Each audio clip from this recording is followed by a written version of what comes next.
Hello दोस्तों, मैं हूं आपकी होस्ट सैयदा दुआ ज़ैनब और आप देख रहे हैं दी कमर चीमा शो। आज के प्रोग्राम में हम न्यूजीलैंड के वजीर आजम क्रिस्टोफर लक्सन के भारत के दौरे पर गुफ्तगू करेंगे। इस दौरे के दौरान उनकी मुलाकात भारत के वजीर आजम नरेंद्र मोदी और सदर से हुई, जिसमें दोनों ममालिक के दरमियान तिजारत, दिफा, तालीम और लोगों के दरमियान रवाबित मजबूत करने पर बातचीत हुई।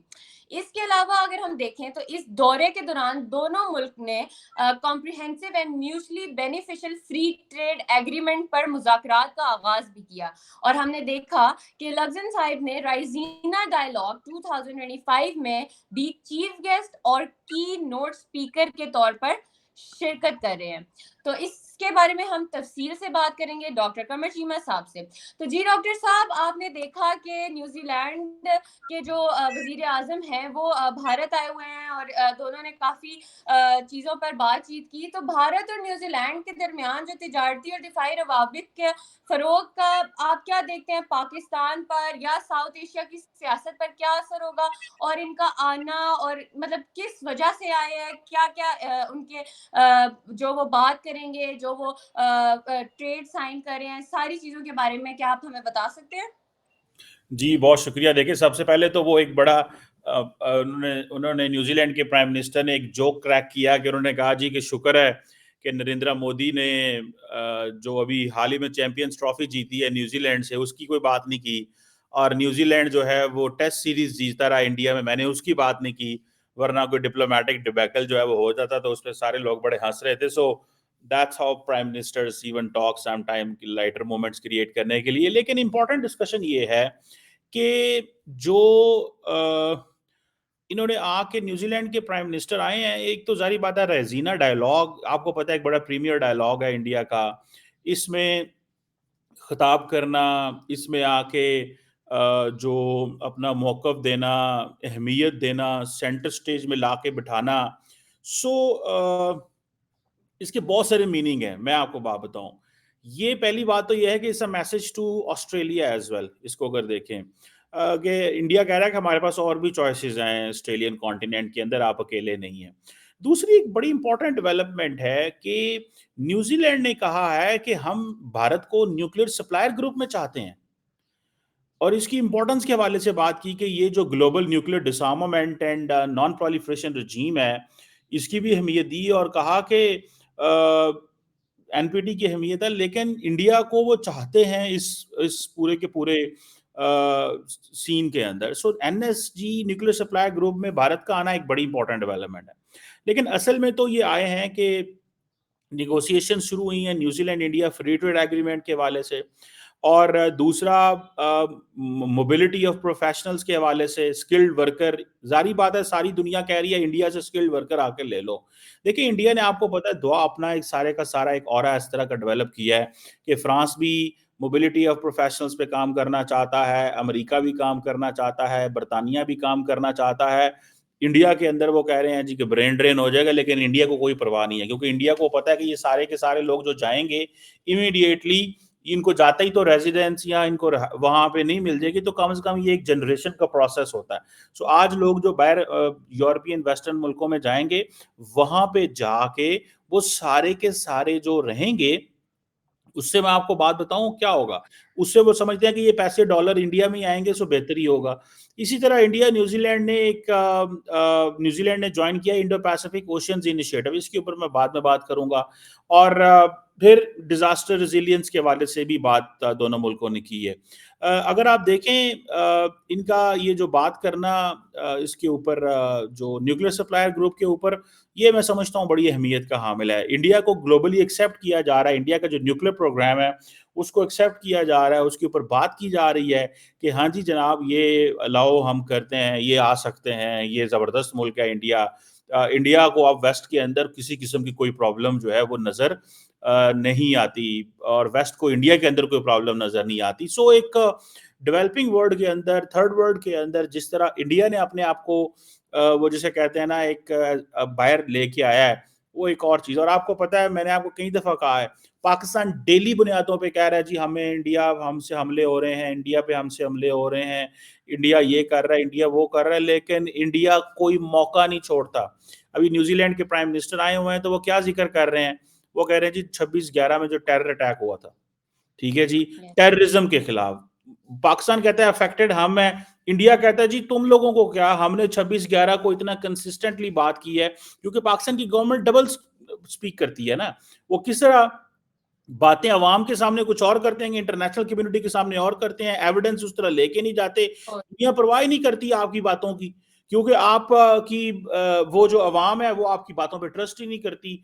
सो ये सवाल ये है कि ये बहुत बड़ा क्राइसिस है, इतना बड़ा क्राइसिस है। आप देखें ना, पाकिस्तान का जिक्र कर देना कि जी ये तो इस काबिल ही नहीं है कि ये लड़ सकते हैं, ये तो इस काबिल ही नहीं, ये तो दहशतगर्दी फैलाते हैं। पाकिस्तान कहता है हमारा भाई 2 दिनों के अंदर 60 हमले हो गए पाकिस्तान के अंदर। वो कहते हैं आपकी अपनी गलतियां ना, तो आपने इन लोगों को पाला था, अब ये आपके खिलाफ हो गए, तो हमारा इससे क्या लेना देना। तो वो नैरेटिव जो दुनिया के सामने रख रहे हैं, वो नैरेटिव बाय हो रहा है। अब वो जिसे वो कहते हैं ना कि ये नरेंद्र मोदी जो बातें कर रहे हैं उनके साथ बैठ के, ये पाकिस्तान की तो नहीं बातें कर रहा। साथ ही आपको पता है इंडिया टेररिज्म को दूसरे एंगल से भी देखता है। एक तो वो जब इस्लामिक टेररिज्म की बात आएगी वो कहेगा जी पाकिस्तान, फिर वो जब एथनिक टेररिज्म की बात करता है तो वो कहता है जी खालिस्तानी जो है ना, ये इनको खत्म करना है, हमने खालिस्तानियों को बैन किया जाए वहां पे। तो इससे आप अंदाजा लगाएं कि ये वो चीजें हैं जो न्यूजीलैंड और इंडिया जो है वो हाईएस्ट लेवल पे कर रहे हैं। मैंने आपको कई दफा कहा था कि हर मौका इंडिया जो है उसको अवेल करता है। जब भी दुनिया से लोग लीडर आते हैं इंडिया, तो उनके सामने इंडिया मौकफ रखता है, कहता है जी देखें जी पाकिस्तान तो दहशतगर्दी करा रहा है, 26/11 क्रॉस बॉर्डर टेररिज्म। कभी किसी के सामने 26/11 का जिक्र करता है, किसी के सामने क्रॉस बॉर्डर टेररिज्म का जिक्र करता है। कोई बहुत ही अरब मुल्क हो जो इंपॉर्टेंट हो, उसके सामने वो पाकिस्तान की वजह से खामोशी इख्तियार कर ले तो कर ले, वरना इंडिया कभी पाकिस्तान को माफ नहीं करता। और हमारे लीडर्स जो हैं वो खामोश हैं, हमारे लीडर्स साइलेंट हैं, हमारे लीडर्स जो हैं उनके पास मौकफ ही कोई नहीं है देने को। वो इंडिया के सामने अपनी मौकफ ही नहीं रख सकते, वो दुनिया के सामने अपना मौकफ नहीं रख सकते। सो ये आप समझ लें कि दिस इज समथिंग क्रेजी, ये क्रेजी चीज है। ये मैं तो इसको मैं नहीं समझता कि हम हमारी मौक़िफ़ बिल्कुल जो है उसको कोई हम मार्केट कर सकते हैं। मैं कई दफ़ा से कह रहा हूँ we don't have an advocate, we don't have an hmm, advocate, लेकिन गवर्नमेंट के कान पे कोई जूं नहीं रुकती, उनको परवाह ही कोई नहीं है। वो कहते हैं बस ठीक है, खामोशी से फॉरेन मिनिस्टर की आवाज़ नहीं निकलती हमारे की। प्राइम मिनिस्टर साहब बोलते नहीं है हमारे, लीडरशिप खामोश बैठी हुई है। दुनिया फ़ौज को जो है वो बुरा-भला कह रही है कि नहीं फ़ौज करा रही है, फ़ौज करा रही है, फ़ौज करा रही है। सो इंडिया 26/11 को प्रमोट करता है, कहता है कि देखो ये पाकिस्तान ने कराया। साथ ही उन्होंने कहा यार ये खालिस्तानियों से हमारी जान छुड़ाएं। अब होता क्या है कि जिधर भी नरेंद्र डॉक्टर जयशंकर अभी रिसेंटली बर्तानिया गए हुए थे, तो लोगों ने वहां पे जो है प्रोटेस्ट किया, डॉक्टर जयशंकर ने, उन्होंने कंप्लेन कर दी। सो ये जितने भी P5 है ना, ये जो फाइव आइज इंटेलिजेंस अलायंस है जिसमें ऑस्ट्रेलिया, न्यूजीलैंड, अमेरिका, बर्तानिया और कनाडा है, ये तो इनको तो इंडिया आड़े हाथों लेता है इन चीज के ऊपर। पर्टिकुलरली कनाडा को तो बहुत दबाता है, इंग्लैंड को भी बहुत दबाता है, ऑस्ट्रेलिया के साथ जरा दरमियाना रहता है, और न्यूजीलैंड को भी सेंसिटाइज कर रहा है कि भाई ये बंद करो, ये खालिस्तानियों को, ये सिखों को एंड ऑल दिस। सो ये एक चीज जो है वो सामने हमारे आ रही है। सो अब देखिए ये इंडिया को पता है कि हमने क्या काम लेना है। आप देखिए जस्ट इन ये जो राइजीना डायलॉग के अंदर इनको आना, ठीक है जी, और वहां पे आके अपनी बात रखनी और कहना कि जी प्राइम मिनिस्टर जो है वो चीफ गेस्ट है। भाई न्यूजीलैंड की क्या जरूरत पड़ी, a person who is Wellington से बंदा उठाया है और इंडिया हम्म, लेके आ गए हैं और उसको कह रहे हैं कि तुम हमारा चीफ गेस्ट हो।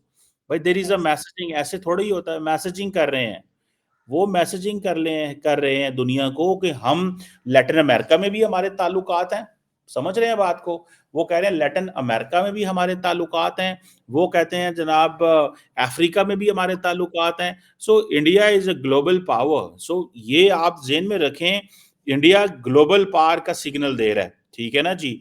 और वो इसलिए ग्लोबल पावर का सिग्नल दे रहा है बिकॉज वो कहते हैं कि न्यूजीलैंड से लेके तो आप दुनिया के होनोलुलु तक भी चले जाएंगे ना, तो दुनिया इंडिया हम्म, को जानती है, इंडिया के मौक़िफ़ को रिकॉग्नाइज करती है। So I think this is where India जो है वो अपना मौक़िफ़ दुनिया के सामने लेके आ रहा है। और ये न्यूजीलैंड के प्राइम मिनिस्टर जो हैं उन्होंने उनसे ये चीजें मनवाई हैं। आप देखें फॉर हम्म, एग्जाम्पल जस्ट मैं आप मिसाल देता हूँ जी, साइंटिफिक एंड टेक्नोलॉजिकल कोऑपरेशन की बात करता हूँ। उन्होंने कहा जी दोनों लीडर साइंस एंड टेक्नोलॉजी पे बातचीत होगी, ये हमारे इंपॉर्टेंट पिलर्स हैं, और जिसे कहते हैं ना जी कमर्शलाइज करना है टेक्नोलॉजी को हमारे लीडर। आप कोई भी पाकिस्तानी किसी स्टेट, हमारे किसी दुनिया के जो लीडर आते हैं बाहर, इस तरह की कुछ स्टेटमेंट मुझे दिखा दें कि जहाँ पे ये होगी जी टेक्नोलॉजी को कमर्शलाइज करना है, किस तरह कोलैबोरेट करना है बिजनेस और इंडस्ट्री के बीच में। और इसमें अगर आप देखें कि रिजिलियंट इकोनॉमी हमने कैसे बनानी है, इंडिया के पास वो इंटरनेशनल सोलर अलायंस है जी, आप इसका हिस्सा बने।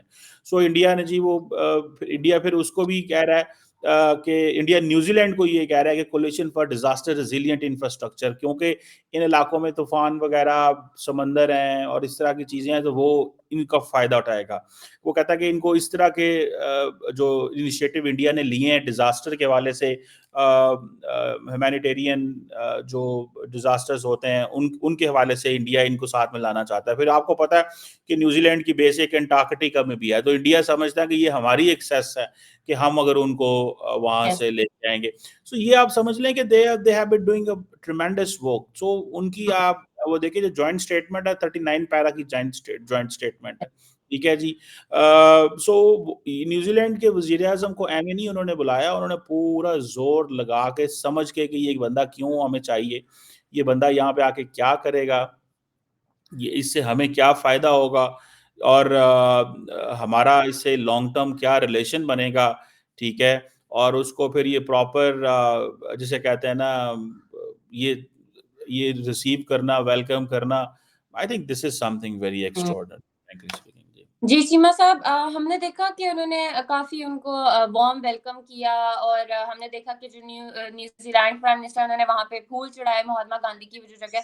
साथ ही हम देखें तो दोनों मुल्क ने जो फ्री ट्रेड एग्रीमेंट है, उस पर दोबारा जो गुफ्तगू करने का फैसला किया, आपको पता है 10 साल के बाद। तो हम देखेंगे जो ये फ्री ट्रेड एग्रीमेंट के ऑब्वियसली नतीजे में भारत और न्यूज़ीलैंड के दरमियान जो तिजारती ताल्लुकात हैं, वो मज़ीद मज़बूत होंगे। तो जो भारत और न्यूजीलैंड ने इंडो पैसिफिक में आजाद, खुला और महफूज इलाका बनाने पर ज्यादा जोर दिया, ये भी हमने देखा। तो अगर हम पाकिस्तान के कॉन्टेक्स्ट से देखें, तो पाकिस्तान के हवाले से आप इसको किस तरह से देखते हैं कि क्या ये पाकिस्तान के मकसद पर असरअंदाज हो सकता है? देखिए इंडो पैसिफिक हमारे एम्बेड में नहीं आता, फ्रैंकली स्पीकिंग। जी। वो एम्बेड में इसलिए नहीं आता, हमारी जो नेवी है वो कहती है कि ये इंडो पैसिफिक का जो इलाका है हमारा, ये एरिया ऑफ ऑपरेशन नहीं है, हम छोटी फोर्स हैं। इंडिया अपने आप को ग्लोबल पावर के तौर पे कर रहा है। सो ये इंडो पैसिफिक जो ओशन इनिशिएटिव है, इसमें हम इसमें किसी किस्म की कोई एक्टिव पार्टिसिपेट नहीं करेंगे। सो इंडिया अपने आप को, देखें वेस्टर्न वर्ल्ड इंडिया को देखती है चाइना लेंस से, एंड देन इंडिया के लेंस से भी। देखिए एक मैं आपको बात बताऊं, इंडिया को जिस चीज का एडवांटेज है वो क्या, इंडिया को जिस चीज का एडवांटेज है ना, वो ये है कि वो क्या कहते हैं, वो कहते हैं कि भाई साहब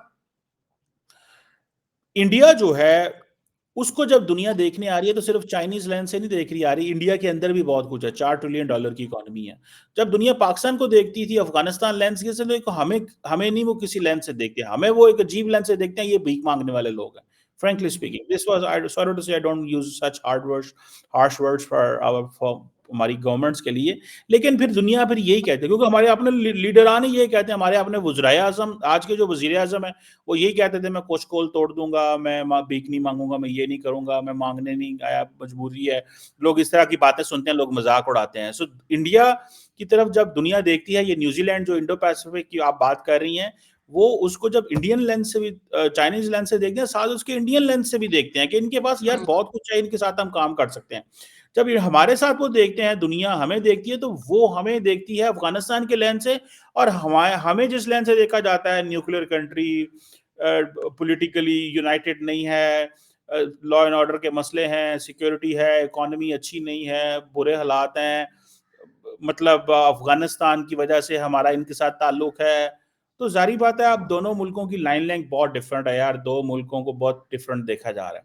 सो न्यूजीलैंड जब इनको देखता है, इंडो पैसिफिक के हवाले से जो कोऑपरेशन की बात कर रहा है, वो बेसिकली इसको चाइना और इंडिया की अपनी वजह से देखते हैं, हमें कोई नहीं देखा जाता उस लेंस से, ना ही अब हमारी उस खित्ते में कोई रेलेवेंस है। हमारी, मेरा नहीं ख्याल नेवी के पास इतने रिसोर्सेज हैं कि वो इंडो पैसिफिक में ऑपरेट भी कर सके, फ्रेंकली स्पीकिंग।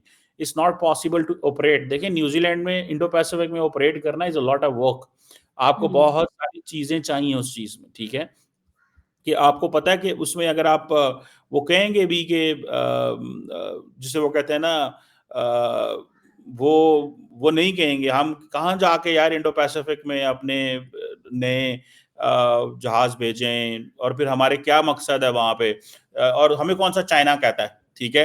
अमेरिका जो है वो इंडिया को कहता है हमारी मदद करें, हमें तो नहीं चाइना ने कहा। चाइनीज तो कहते हैं हमें आपकी जरूरत ही नहीं है, हम अकेले ही इन सबको मैनेज कर लेंगे। चाइना की जो अप्रोच है वो बिल्कुल डिफरेंट है।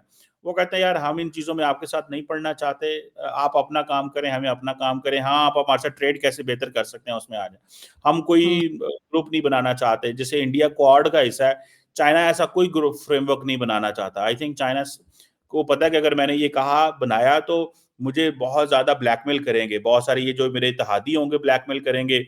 इससे हमारी इंटेंशन दुनिया के सामने आएगी कि यार ये ग्रेट पावर है, अपने ग्रुपिंग बना रहा है, अपना अलायंस बना रहा है। तो इंडिया बेसिकली चाइनीज की स्ट्रैटेजी स्मार्ट है इस सेंस में, बिकॉज चाइनीज इससे पहले कि अपने ग्रुप बनाते, चाइना को ऑलरेडी अमेरिका की तरफ से एक चैलेंज आ रहा है, और वो चैलेंज है ये जो ट्रेड वॉर शुरू हो गई है। सो इसमें ही वो समझते हैं कि हम अगर अलायंस बनाते हैं तो हमारे लिए मुश्किल होती है। सो इंडिया जो मर्जी कर सकता है, हमें चाइना मदद नहीं करेगा, और हम इंडिविजुअली क्यों इंडो पैसिफिक में जाएं? Why should we go there? Why shall we invest there? We don't have that kind of resources, money, कि हम वहां पे जाके पैसा लगाएं। सो हम अपना पैसा, ये सिर्फ जो हमारा एरिया ऑफ ऑपरेशन है, जो अरेबियन सी, ये गल्फ ऑफ ईडन, इधर उधर तक कि हम पहुंच जाएं, या फिर हम ये बाबुल मंदेब और ये जो इलाके हैं यहाँ भी हम अपनी अपनी अपनी ट्रेड को प्रोटेक्ट कर लें, तो हमारा यही बनता है। इंडिया से हम अपने आप को महफूज कर लें तो हम हमारे लिए यही जरूरी है। सो हम वो इंडो पैसिफिक और वो इन चीजों के लिए ना तो हमारा वो इंटरेस्ट है, और वैसे भी न्यूजीलैंड इटसेल्फ कौन सा इंडो पैसिफिक में क्या कर रहेगा? न्यूजीलैंड तो वो ऑस्ट्रेलिया से नीचे है, उसका तो ये इन्फ्लुएंस ही नहीं है। लेकिन जब इंडो पैसिफिक की बात की जाती है तो बेसिकली ये सारे जो अमेरिका के तहादी होते हैं समटाइम्स अमेरिका को भी खुश कर रहे होते हैं। ये बात को जेहन में रखिएगा, बिकॉज उनको पता होता है कि यार ये अमेरिका जो है ना वो हमारा उसने इंडो पैसिफिक के हवाले से बहुत काम किया हुआ है, क्वाड जैसे फ्रेमवर्क्स हैं, तो that's how they look at it. जी। जी, चीमा साहब, हमने देखा कि जो दोनों ममालिक हैं, इनके दरमियान दिफ़ाई ताउन का भी एक नया मुआहदे के बारे में बात हुई। तो जो भारत की न्यूज़ीलैंड और दूसरे ममालिक के साथ दिफ़ाई ताउन के बारे में अगर हम बात करें और जो उसको फ़रोग़ देने की वो कोशिशें कर रहे हैं, तो आपको क्या लगता है इसका साउथ एशिया के स्ट्रैटेजिक माहौल पर क्या मतलब असर हो सकता है? और अगर हम स्पेसिफ़िकली पाकिस्तान की बात करें, तो उसको अपनी डिफेंस पॉलिसी में क्या तब्दीलियाँ करनी चाहिए? देखिए, न्यूजीलैंड की बहुत बड़ी फौज तो नहीं है न्यूजीलैंड की। किस चीज की इंपॉर्टेंस होगी? डिफेंस से एंगेजमेंट करना चाहते हैं दोनों मुल्क, और military exercises, staff college exchange करना चाहते हैं, इससे ज्यादा तो और कुछ नहीं है। और नेवल शिप्स आएंगी जाएंगी, क्योंकि इंडिया न्यूजीलैंड भी एक बड़ी उसको भी नेवी अच्छी है उनके पास, तो वो एक हाई लेवल एक डिफेंस डेलीगेशन आते जाएंगे। और दूसरा है जी, इंडियन नेवी जो है वो सेलिंग करेगी, पोर्ट कॉल्स करेगी, क्राइस्ट चर्च जाएगी, वहां से उनकी नेवी यहाँ पे आएगी, मुंबई आएगी, जो रॉयल न्यूजीलैंड नेवी है उनके जो शिप है वो यहाँ पे आएंगे। सो ये इस तरह के जो memorandum of understanding and defence cooperation जो है वो हुए हैं, हो भी रहेंगे, और माजी में भी ये पोर्ट कॉल्स होती रही हैं। और आप देखें कि इसमें ये जो न्यूजीलैंड करने जा रहा है, खासतौर पे आपको पता है कि ये एक larger sea lanes of communication को सेफ एंड सिक्योर करने की बात होती है, उनकी सेफ्टी की बात होती है, कि जितनी भी ट्रेड हो रही है उस ट्रेड को कैसे प्रोटेक्ट करना है। So Indian navy and New Zealand navy के दरमियान इस तरह के कॉपरेशन होंगे तो कल को दोनों मिल्क जो है वो अपनी ट्रेड को, क्योंकि इंडिया अपनी सप्लाई चेन के हवाले से बड़ा कंसर्न रहता है कि हमारी जो एक्सपोर्ट जाएगी ऑस्ट्रेलिया, इंडोनेशिया, इन इलाकों में, या कल को न्यूजीलैंड, तो उनमें कोई इस तरह के कोई चाइना प्रॉब्लम ना कर सके, पायरेट्स प्रॉब्लम ना कर सके। लार्जली पायरेट्स इन एरियाज में नहीं होते, पायरेट्स आपको पता है ये अफ्रीका और इन इलाकों में होते हैं। सो ये चीज जो है दिस इज देयर। सो इसको ये समझ लें कि ये जो डिफेंस के वाले से कोऑपरेशन है, ये कोऑपरेशन एक बड़ा सती लेवल का नेवी का कोऑपरेशन है। बाकी open sea lanes of communication को सिक्योर करना, ये भी एक इंडो पैसिफिक के फ्रेमवर्क में चीज आती है, और मैरिटाइम सेफ्टी एंड सिक्योरिटी के फ्रेमवर्क में ये चीजें आती हैं। सो ये उससे बियॉन्ड कोई इतनी लंबी चौड़ी चीज जो है वो नहीं है मेरी असेसमेंट के अंदर। So that is important. So इसमें लेकिन जो असल बात उन्होंने कर दी है वो डिफेंस के हवाले से, वो ये ही है कि न्यूक्लियर सप्लायर ग्रुप में इंडिया को वो चाहते हैं।